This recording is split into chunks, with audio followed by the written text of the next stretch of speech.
उपलब्ध कराने वाले जैव उर्वरक पढ़ लिए थे। आज हम पढ़ेंगे फास्फोरस विलेय जैव उर्वरक, दूसरे नंबर का फास्फोरस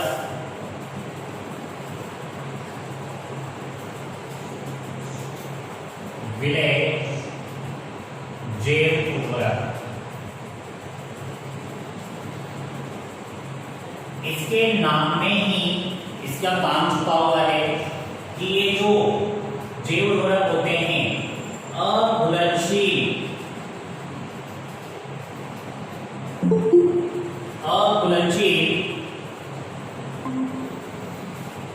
फास्फोरस को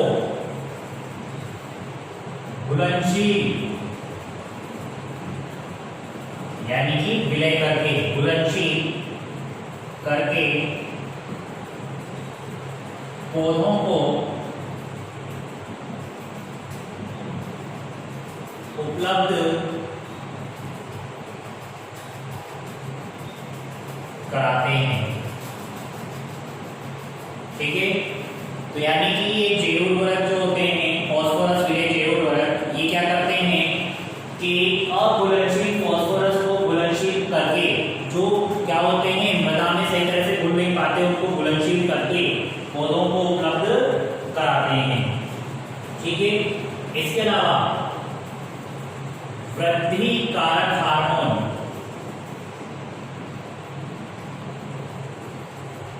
व विटामिन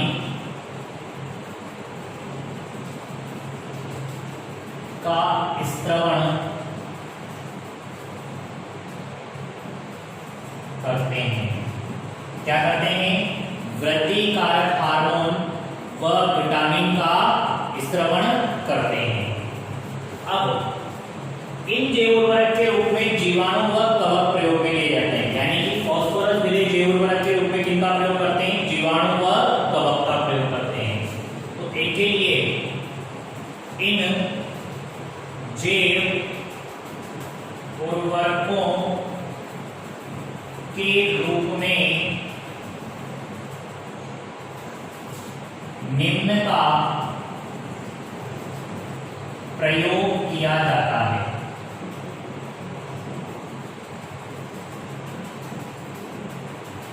इसमें पहले पढ़ेंगे अपन जीवाणु। जीवाणु में इसमें कौन कौन सी जीवाणु की प्रजातियां काम में आती हैं? इसकी दो प्रकार की प्रजातियां प्रयोग में ली जाती हैं। पहली प्रजाति है इसकी बैसिलस प्रजाति। जीवाणु की कौन सी प्रजाति? बैसिलस प्रजाति। बैसिलस प्रजाति में दो प्रकार की जीवाणु हैं। उदाहरण के रूप में दो प्रकार की जीवाणु उदाहरण के रूप में इसके उदाहरण कौन कौन से बैसिलस के? एक तो है बैसिलस स्पुरुलोन्स,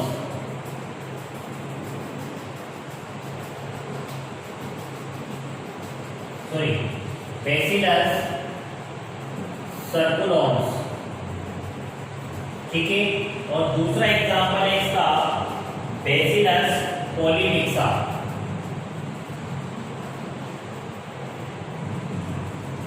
तो दो प्रकार की प्रजातियां हैं। पहली तो बैसिलस, जिसके उदाहरण है बैसिलस सर्कुलोन्स, और दूसरा है बैसिलस पॉलीमिक्सा। इसके बाद में इसकी दूसरी जीवाणु की प्रजाति है स्यूडोमोनास।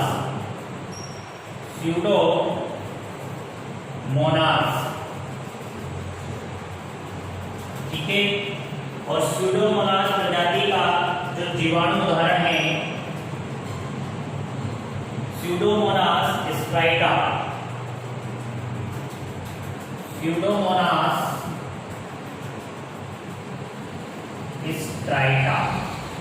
ठीक है, तो यानी कि जीवाणु की दो प्रजाति काम में आती है जैव उर्वरक के रूप में। पहली बैसिलस, दूसरी स्यूडोमोनास। बैसिलस में उदाहरण है बैसिलस सर्कुलोन्स और बैसिलस पॉलीमिक्सा। स्यूडोमोनास का उदाहरण है स्यूडोमोनास स्ट्राइटा। ठीक है,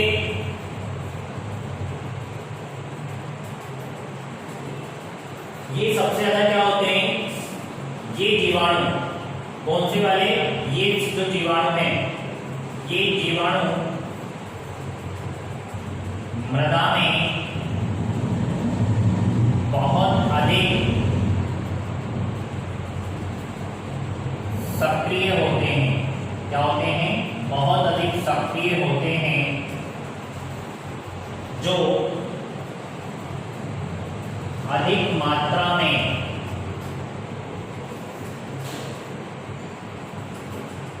अघुलनशील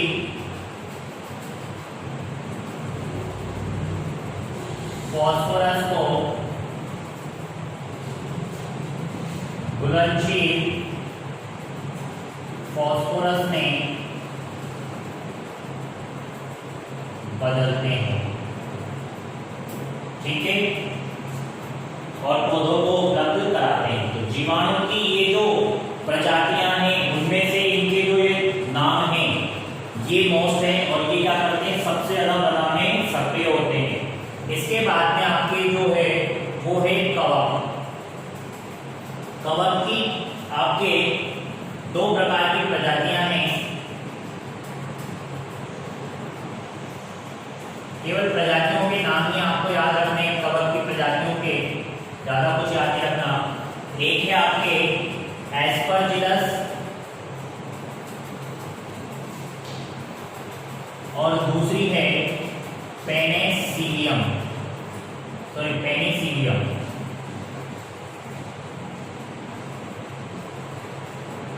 तो दो प्रकार की प्रजाति आपके इसमें, एक है एस्परजिलस, दूसरी है पेनिसिलियम।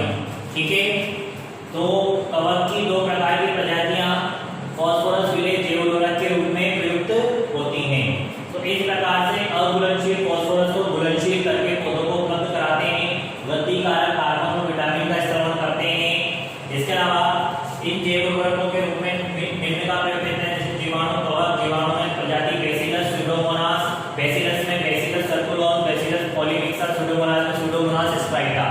ये जो जीवाणु होते हैं मृदा में बहुत अधिक सक्रिय होते हैं, जो अधिक मात्रा में अघुलनशील फास्फोरस को घुलनशील फास्फोरस में बदलते हैं।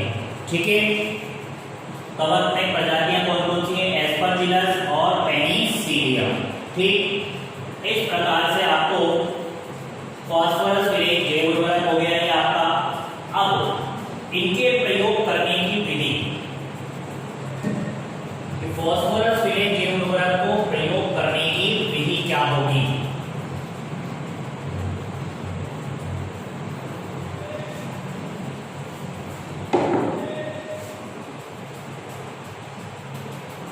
प्रयोग की विधि,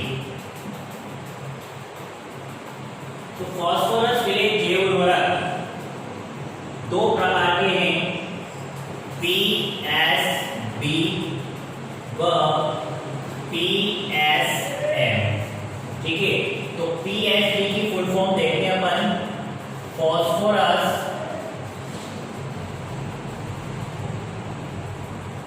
सोल्यूबिलाइजिंग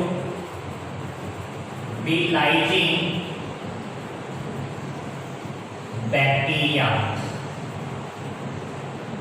ठीक है, इसका है फास्फोरस सोल्यूबिलाइजिंग माइक्रो ऑर्गेनिज्म। हिंदी में क्या होगा? फास्फोरस विलेय, ये विलेय, ये फास्फोरस और ये जीवाणु। तो फास्फोरस विलेय जीवाणु, और इसका नाम होगा फास्फोरस विलेय सूक्ष्म जीव, माइक्रो ऑर्गेनिज्म यानी कि सूक्ष्म जीव। तो दो प्रकार के होते हैं ये, फास्फोरस विलेय सूक्ष्म जीव और फास्फोरस विलेय जीवाणु। तो ये दोनों प्रकार के जो फास्फोरस विलेय जैव उर्वरक होते हैं, इन दोनों प्रकार के जैव उर्वरकों को जिस प्रकार से अपन ने राइजोबियम, एजोटोबैक्टर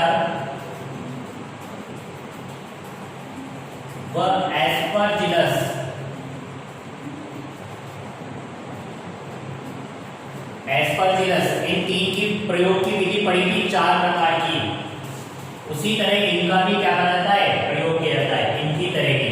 कैसे? पहला था आपके बीज उपचार, दूसरा था आपके मृदा उपचार, और जो तीसरा था आपके पौध उपचार, और जो चौथा था आपके कंद उपचार। तो इन चारों प्रकार से जैसे राइजोबियम, एडेनोबैक्टर और एस्परजिलस को प्रयोग किया जाता है, वैसे ही इनका भी प्रयोग किया जाता है। तो फास्फोरस विलेय जैव उर्वरक 2 प्रकार के होते हैं, पीएसपी और पीएसएम। फास्फोरस सोल्यूबिलाइजिंग बैक्टीरिया यानी फास्फोरस विलेय जीवाणु, और दूसरा फास्फोरस सोल्यूबिलाइजिंग माइक्रो ऑर्गेनिज्म यानी फास्फोरस विलेय सूक्ष्म जीव। तो इस प्रकार से आपका ये फास्फोरस विलेय जैव उर्वरक खत्म हुआ। अब इसके बाद में आपके एक और इम्पोर्टेंट पार्ट है, वो है माइक्रोराइजा।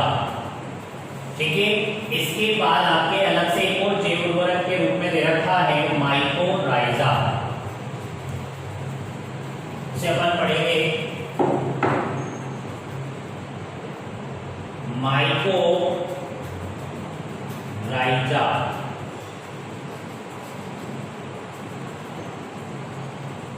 ठीक है, माइक्रोराइजा ये क्या होता है, बहुशाखीय। क्या होता है ये, बहुशाखीय लंबे तंतुओं युक्त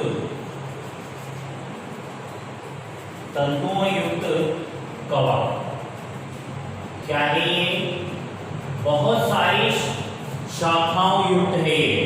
जी किसकी शाखाएं होती है, तंतुओं की, यानी कि रेशों की शाखाओं युक्त क्या है ये, कवक है।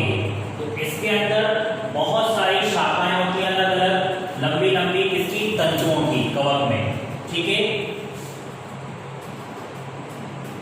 इसके तंतु, ये जो लंबे लंबे तंतु होते हैं, इसके तंतु पौधों व फसलों में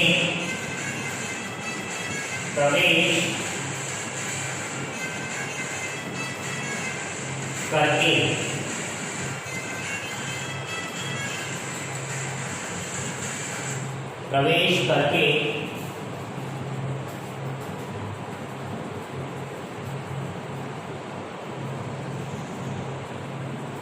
फास्फोरस को जड़ों, फास्फोरस को मृदा से अवशोषित करके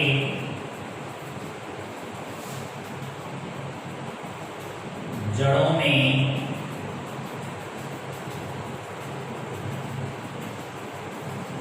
पहुंचाते हैं।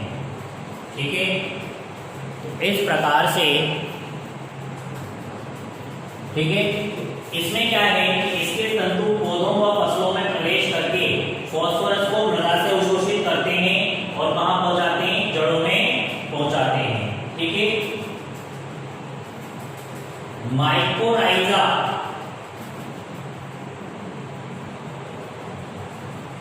व पौधों की जड़ों के मध्य क्या होता है, सहजीवी संबंध होता है। ठीक है, क्या होता है, सहजीवी संबंध होता है। अब ये जो सहजीवी संबंध होता है, इस सहजीवी संबंध में क्या होता है कि जो माइक्रोराइजा होता है,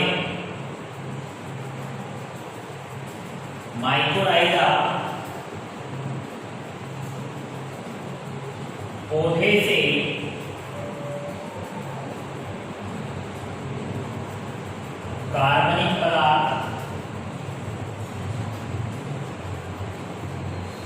भोजन के रूप में लेते हैं।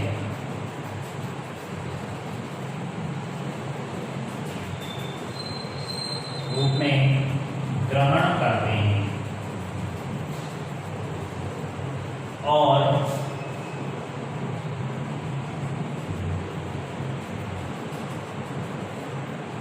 इसके बदले में मृदा से जल व खनिज पदार्थ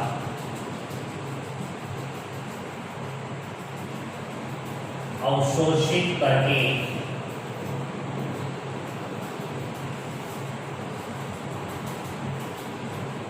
पौधों को देते हैं या पौधों को उपलब्ध कराते हैं। ठीक है, तो इसमें क्या होता है कि यहां पर माइक्रोराइजा पौधों से कार्बनिक पदार्थ भोजन के रूप में ग्रहण करेगा और इसके बदले में मृदा से जल व खनिज पदार्थ अवशोषित करके पौधों को उपलब्ध कराएगा। ठीक है, ये इसका सहजीवी संबंध हुआ। अब इसके बाद में इसमें एक पार्ट होता है इसका, यानी कि माइक्रोराइजा का एक प्रकार होता है, उसको पढ़ेंगे अपन। तो माइक्रोराइजा बहुशाखीय लंबे तंतुओं युक्त कवक है, यानी कि बहुत सारे तंतुओं शाखाओं के रूप में होते हैं। और क्या है, ये एक प्रकार का कवक, इसके तंतु पौधे और फसल के प्रवेश करते हैं। इसमें फसलों में प्रवेश करके, कहां से प्रवेश करते हैं, जड़ों से। और क्या करते हैं, फास्फोरस को मृदा से अवशोषित करके जड़ों में प्रवेश कराते हैं। माइक्रोराइजा और पौधों की जड़ों के मध्य सहजीवी संबंध होता है। सहजीवी संबंध किस प्रकार का होता है, माइक्रोराइजा पौधे से कार्बनिक पदार्थ भोजन के रूप में ग्रहण करते हैं और इसके बदले में मृदा से जल व खनिज पदार्थ अवशोषित करके पौधों को उपलब्ध कराते हैं। इसके बाद में इस माइक्रोराइजा का एक प्रकार है, वो आपके दे रखा है, वो अपन पढ़ेंगे। इसमें माइक्रोराइजा का प्रकार है वेसिक्यूलर,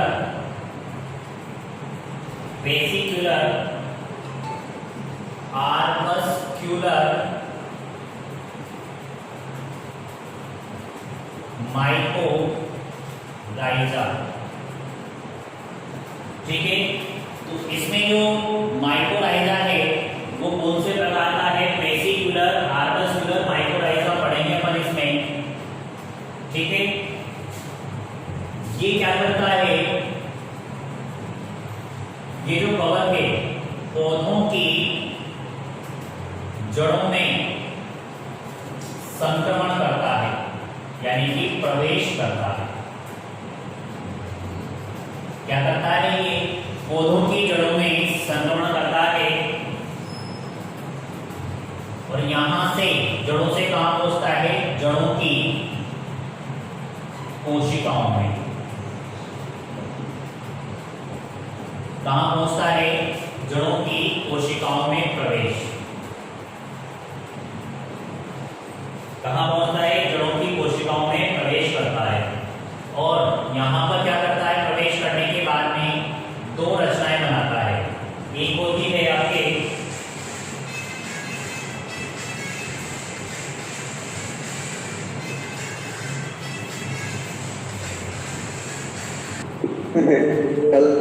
तो इसमें प्रवेश करके दो प्रकार की संरचना बनाता है। एक संरचना होती है बेसिल्स, एक संरचना तो होती है बेसिल्स और दूसरी संरचना होती है अर्बसल्स।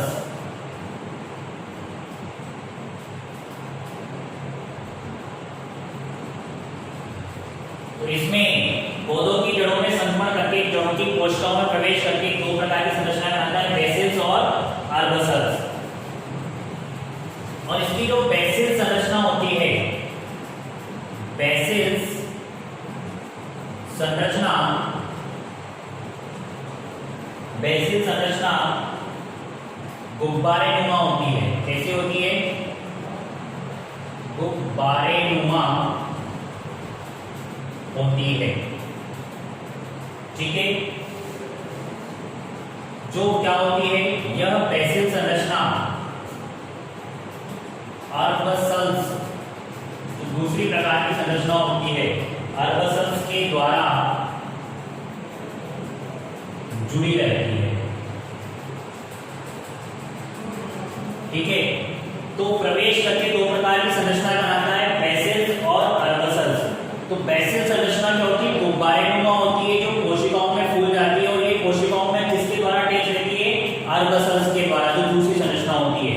तो बेसिल संरचना तो एक गुब्बारेनुमा संरचना है, जिसमें पोषक पदार्थ और खाने के पदार्थ सभी आएंगे, भोजन आएगा। और आर्बसल्स क्या है, जोड़ने वाली संरचना, जो पादप को माइक्रोराइजा से जोड़ेगी, यानी कि बेसिल संरचना को जोड़ेगी। तो यहाँ पर पौधे में प्रवेश करके गुब्बारेनुमा बेसिल संरचना बनाती है और आर्बसल्स संरचना बनाती है। आर्बसल्स संरचना के द्वारा बेसिल संरचना क्या होती है, जुड़ी रहती है। अब जो कवक होता है, ये इस कवक में क्या होता है, कवक सूत्र। क्या होता है, कवक सूत्र। कवक में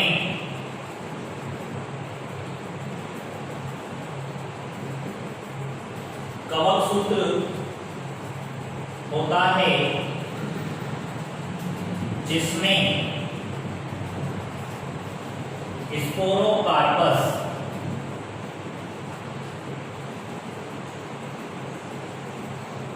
यानी कि हिंदी में बात करें तो बीजाणुधानी, यानी कि जिसमें बीज रहेंगे कवक के। कवक के कवक सूत्र, यानी कि उसके अंदर एक लंबे से कवक सूत्र होते हैं, इस तरह से ऐसे कवक सूत्र होते हैं, इस तरह के। तो इस तरह के जो कवक सूत्र होते हैं, उसके अंदर क्या होते हैं, स्पोरोकार्प्स यानी कि बीजाणुधानी होती है, जिसमें स्पोर यानी कि बीजाणु उपस्थित होते हैं। ठीक है, तो इस बीजाणुधानी में क्या उपस्थित होते हैं, बीजाणु उपस्थित होते हैं। और ये स्पोरोकार्प यानी कि बीजाणुधानी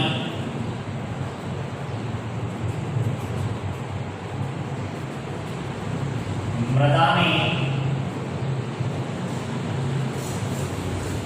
स्थित रहती है।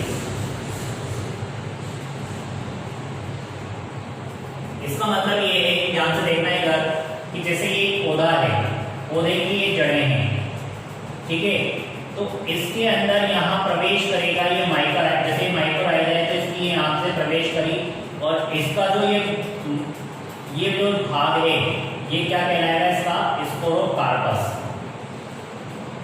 स्पोरोकार्पस जिसके अंदर क्या होंगे, बीज होंगे, जो कहाँ रहेगी, मृदा में।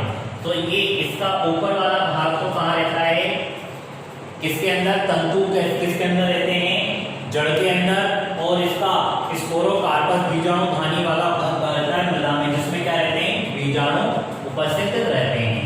ठीक है, और जो ये बीजाणु होते हैं, ये स्पोरोकार्पस मृदा में क्या करता है, फट करके बीजाणु को छोड़ देता है। यह स्पोरोकार्पस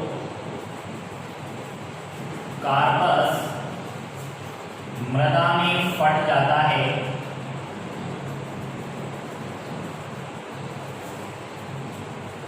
स्पोर यानी कि बीजाणु लिखो आप, तो बीजाणु को फटकर बीजाणु को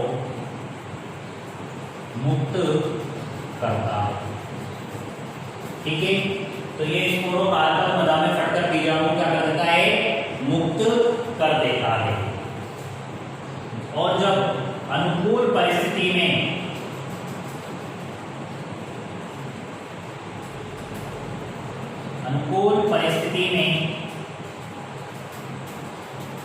यह बीजाणु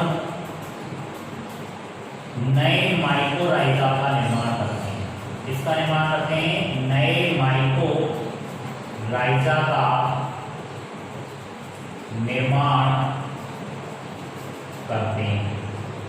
ठीक है, तो वेसिकुलर आर्बोस्कुलर माइक्रोराइजा क्या है? पौधों की जड़ों में संक्रमण करने वाला एक माइक्रोराइजा है जो जड़ों की कोशिकाओं में प्रवेश करके बेसिल्स व आर्बोसल संरचना को बनाता है।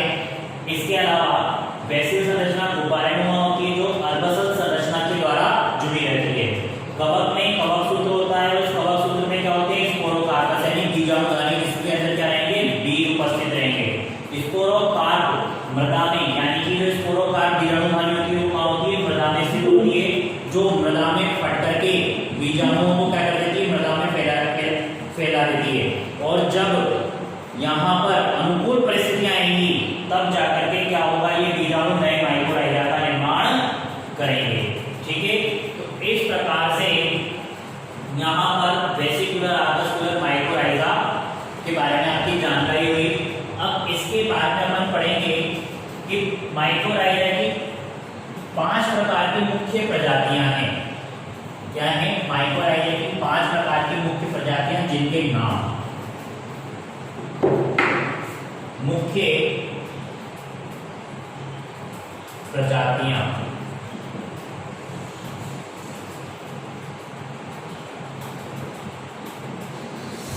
ठीक है, तो इसमें पहला है माइक्रोराइजा ग्लोमस, दूसरा है माइक्रोराइजा एंडोगन, तीसरा है माइक्रोराइजा जिगस्पोरौ,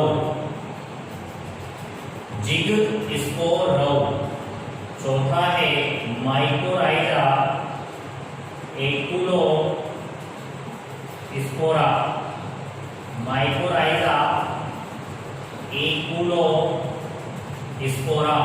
और पांचवा है माइक्रोराइजा स्क्लेरोसिस्टस। अब इनको आपको याद करना ही पड़ेगा। ठीक है, mycorrhiza Glomus, mycorrhiza Endogone, mycorrhiza Gigaspora, mycorrhiza Acaulospora, mycorrhiza Sclerocystis. ठीक है, ये 5 मुख्य प्रजातियां हैं माइक्रोराइजा की। और इनमें से जो माइक्रोराइजा ग्लोमस है सबसे ज्यादा प्रयुक्त होती है। क्या है? सबसे ज्यादा प्रयुक्त। ठीक, तो इस प्रकार से माइक्रोराइजा की 5 मुख्य प्रजातियां हैं। ठीक है, mycorrhiza Glomus, mycorrhiza Endogone, mycorrhiza Gigaspora, mycorrhiza Acaulospora और माइक्रोराइजा स्क्लेरोसिस्टस। ठीक है, इसमें से ग्लोमस सबसे ज्यादा प्रयुक्त होने वाली प्रजाति है। अब इसके बाद में माइक्रोराइजा के बारे में कुछ और जानकारियां हैं, उनको अपन पढ़ेंगे। IARC इंडियन एग्रीकल्चर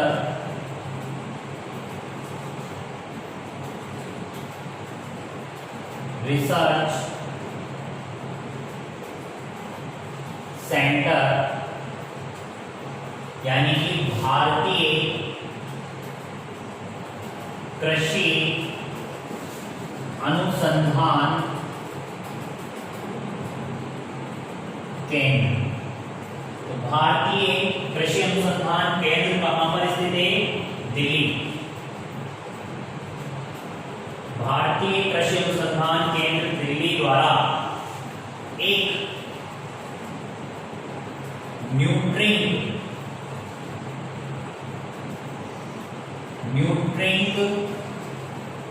जैव उर्वरक बनाया गया है। क्या बनाया है?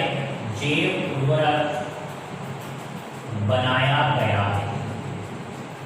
इंपोर्टेंट है इसके अंदर कि IARC Indian agriculture research centre भारतीय कृषि अनुसंधान केंद्र दिल्ली द्वारा एक न्यूट्रिएंट नाम का जैव उर्वरक बनाया गया है।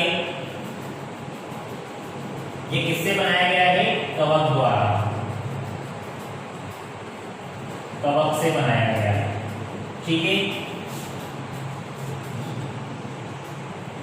इस उर्वरक का प्रयोग, इस उर्वरक को 3 से 5 केजी प्रति एकड़, इस उर्वरक को 3 से 5 केजी प्रति एकड़ प्रयुक्त करते हैं।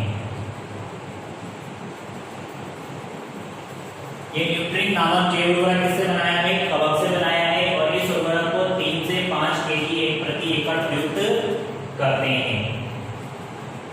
और इसका जो एक पैकेट आता है, एक पैकेट 1 केजी का होता है, जिसकी कीमत 20 रुपए होती है। ठीक है, तो ये बहुत सस्ता जैव उर्वरक है, जो क्या है, सबसे ज्यादा प्रयोग में आ रहा है आजकल। ठीक, ये आते हुए मोस्ट इंपोर्टेंट पार्ट माइक्रोराइजा से रिलेटेड। अब इसके बाद अपन नेक्स्ट क्लास में पढ़ेंगे माइक्रोराइजा के लाभ, और उसके बाद में अपना अगला टॉपिक पढ़ेंगे। ठीक है।